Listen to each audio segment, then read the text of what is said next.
The Biden administration is putting pressure on Ukraine to lower its draft age for the military from 25 years old to 18 in an effort to increase the size of its forces.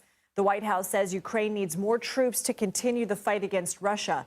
A senior official says Ukrainians need about 160,000 additional troops, but the U.S. believes they will need even more. This comes as President-elect Donald Trump selected retired three-star Army General Keith Kellogg to be his special envoy to Russia and Ukraine. Kellogg served as Trump's top advisor on defense issues during his first administration. For more, let's bring in retired Navy Rear Admiral Mark Montgomery. He's also a senior fellow at the Foundation for Defense of Democracies. Thank you so much for being here. What do you make of Keith Kellogg for special envoy, and what will he be tasked with? Well, thank you for having me. And I'm glad to see it's Keith Kellogg. I think some of the other options might have been a little harsh on Ukraine. So I think Keith Kellogg comes with a long experience in defense issues. I think that, he's written in the past about what I thought were some logical steps to securing a cessation of hostilities.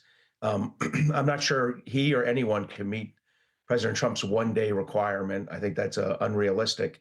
So I'm hoping with his experience, his relationship with Trump, he can help the president elect navigate a reasonable path to a cessation of hostilities that is fair to both Russia and Ukraine.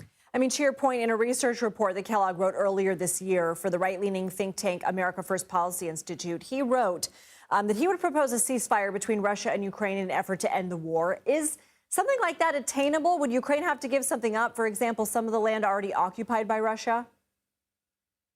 I think it is probably inevitable at this point that they're going to have to have a cessation of hostilities along a line that includes Russia's illegally occupied territories in the Donbass region and Russia holding Crimea. And this is completely, it's obviously inappropriate in terms of international norms, but it's the position we're in right now.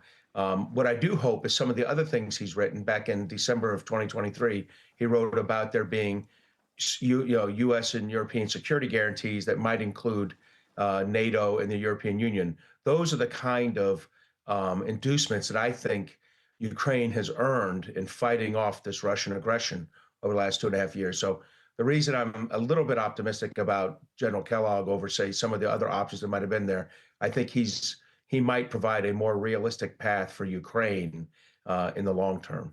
All right, interesting. We'll have to have you back and discuss more. Rear Admiral Mark Montgomery, thank you for your time. Thank you.